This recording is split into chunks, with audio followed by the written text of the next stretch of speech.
Bismillahirrahmanirrahim. Assalamualaikum warahmatullahi wabarakatuh. Sebelumnya, perkenalkan nama saya Wangsa Marta Kusuma dari jurusan Administrasi Publik. Saya dari kelas 6B dengan NIM 12280102117. Pada kesempatan kali ini, saya akan memaparkan hasil temuan dan ringkasan dari hasil penelitian kelompok kami yang berjudul Kepemimpinan Pemuda dalam Organisasi Kemahasiswaan Studi kasus AP Edutainment di jurusan Administrasi Publik pada periode 2024 sampai 2025. Nah, di sini saya akan memaparkan beberapa bagian dalam artikel yang kelompok kami telah susun gitu. Yang pertama ada latar belakang.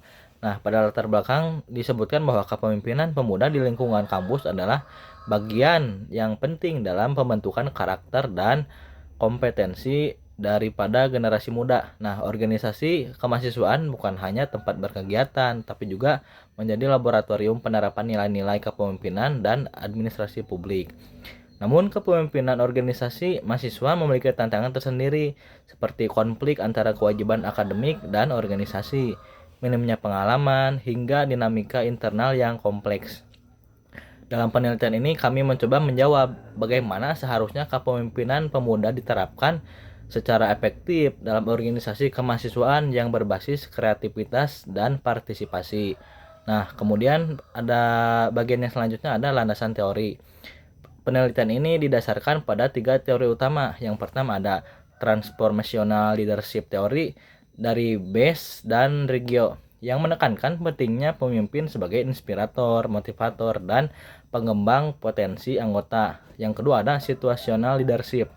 Menurut Yukel, yang menjelaskan bahwa gaya kepemimpinan harus disesuaikan dengan kondisi dan karakter daripada organisasi itu sendiri. Lalu yang ketiga ada self-determination theory dari Desi dan Rian yang menjelaskan bahwa pentingnya motivasi intrinsik seperti otonomi dan rasa memiliki dalam meningkatkan partisipasi anggota. Nah, kemudian ada bagian metode penelitian. Penelitian ini menggunakan pendekatan kualitatif deskriptif dengan desain studi kasus tunggal pada organisasi AP Edutainment. Nah, data sendiri dikumpulkan melalui proses wawancara mendalam dengan Ketua Umum AP Edutainment periode 2024 sampai 2025 yaitu Saudara Muhammad Rija Awaludin serta observasi langsung dan dokumentasi kegiatan di dalam organisasi tersebut. Nah, analisis data dilakukan menggunakan metode analisis tematik dengan 6 tahapan dari Brown dan Clark, mulai dari coding data hingga interpretasi tema. Lalu kemudian ada hasil temuan utama. Penelitian menemukan bahwa gaya kepemimpinan di AP Edutainment mengalami evolusi. Awalnya menggunakan pendekatan formal dan struktural, lalu bertransformasi menjadi pendekatan kekeluargaan, di mana pemimpin berperan sebagai pembimbing, bukan sebagai atasan atau sebagai bos. Lalu strategi kepemimpinan yang digunakan mencakup ada penempatan anggota baru, jadi disesuaikan dengan minat, disebut sistem stopping. Lalu yang kedua ada mentoring oleh senior dan junior. Lalu ada program upgrading dan reward, serta komunikasi yang terbuka dan partisipatif. Lalu tentunya ada yang dinamakan tantangan utama yang dihadapi. Nah, ada tantangan yang dihadapi itu pertama ada minimnya pengalaman memimpin, serta kedua kesulitan mengatur waktu antara organisasi dan akademik. Namun pendekatan learning by doing dan sistem dukungan internal terbukti efektif dalam mengatasi hambatan ini.